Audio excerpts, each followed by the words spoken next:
Om Namah Shivaya.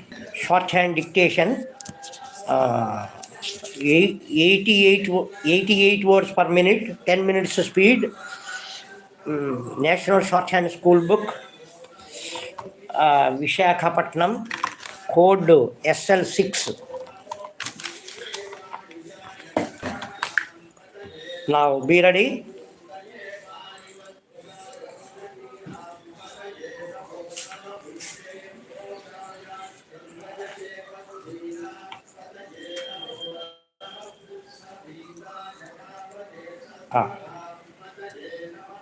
Time correct.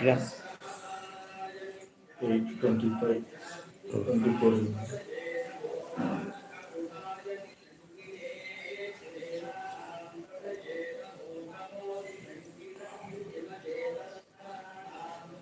24.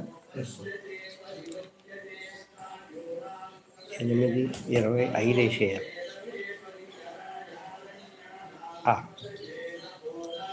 Right, 5 seconds.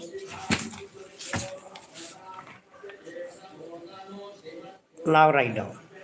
While we have charged the teachers with the greatest responsibility of shaping and molding the destinies of the future generation, I feel we are not sufficiently compensating them by way of proper emoluments and satisfactory conditions of work. I can assure you, on my behalf and on behalf of the government, that we will strive to improve the conditions of the great teachers so that they can play a more important part in shaping the lives of the youth of the country, who will be the builders of the country tomorrow. In our country, we have the age-old tradition of reverence for the acharyas.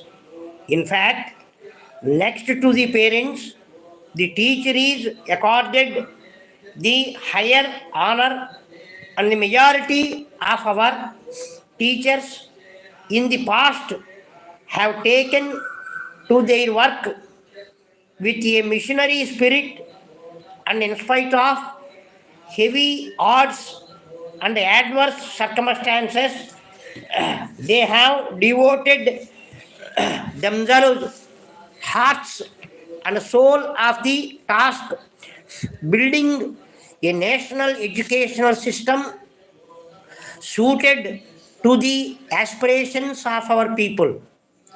It has been well recognized that the educational system is to be reconstructed so as to meet the challenges of today. So much so, we cannot pursue old methods in the changed situation. If we want to build a brighter and better India, we must make a beginning by having better individuals, and this task is placed squarely on the shoulders of the teachers. Generally, there is a feeling that the best talents are attracted to other professions in view of the fact that there is lack of adequate recognition of the importance of the teaching profession to the extent to which it ought to have. This is stated to be responsible for the deterioration in educational standards. Therefore, one should realize that there is direct relationship between the educational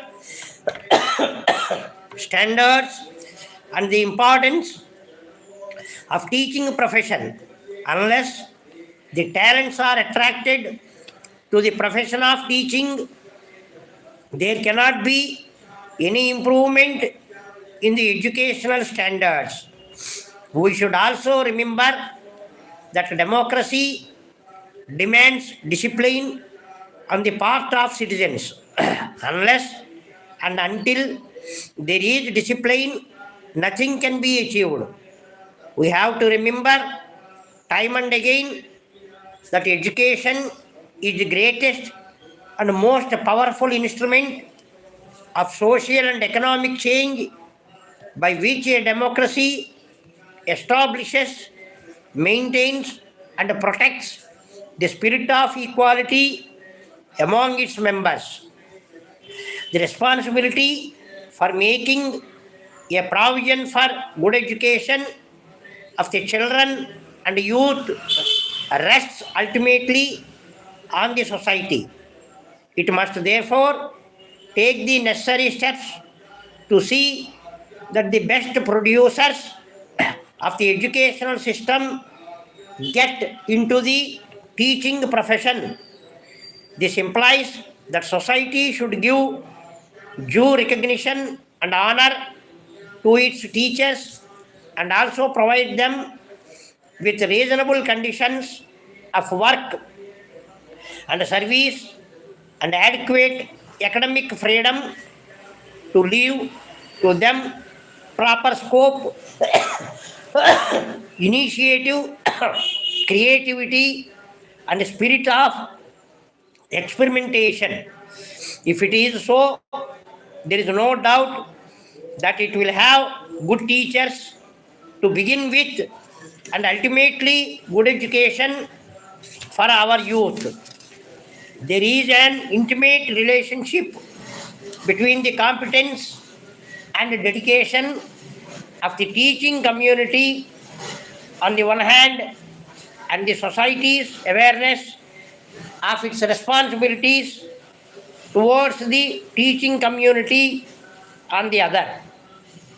The history of education all over the world has shown that as the material rewards of teachers are elevated, it becomes possible to recruit into the profession individuals of quality and with more extended professional training. It is therefore necessary that we should provide to those who are in the teaching side and those who are likely to join the professional training in a variety of fields covered by their day to day job. I would again like to assure you that the government will do whatever is possible in the matter of achieving this objective. Dear reader, the fact that you have this collection of manuscript shorthand reading matter in your hands shows that you are eager to improve your shorthand speed and that you are convinced that one of the methods of improving your speed is to read and read quickly and also loudly well written shorthand. In an article in the Pitman's office training, the benefits that accrue from rapid reading, such as the powers of concentration, alertness, and the acquisition of a good vocabulary, are quoted as necessary for success not only in shorthand writing but also in all walks of life. To become a real high speed writer, you need to possess something more than the ability to read shorthand rapidly, and that something is good penmanship, the ability to read effortlessly and easily. Good penmanship is the foundation on which high speed rests. Here, high speed should not necessarily be understood to mean speeds beyond 160 words a minute. For a student who has completed 80 words per minute, 100 is high speed. But unfortunately, while learning the theory of the system and even in the speed classes, not enough attention is paid to this fundamental aspect of speed writer. The ascent in the speed ladder in the field of shorthand calls for the acquisition of good penmanship. Good penmanship can be acquired by careful study and regular practice, and this should commence even from the early stages of learning the system. The use of pen instead of a pencil in the acquisition of good penmanship need not be overemphasized. With the best wishes, yours. That's all. That is the speed of 88 words per minute, 10 minutes speed. National Shorthand School Book, Visakhapatnam, code SL-6. Om Namah Shivaya. Or translate in English. దగ్గు వచ్చేసింది మామూలుగా దగ్గు లేదు దీని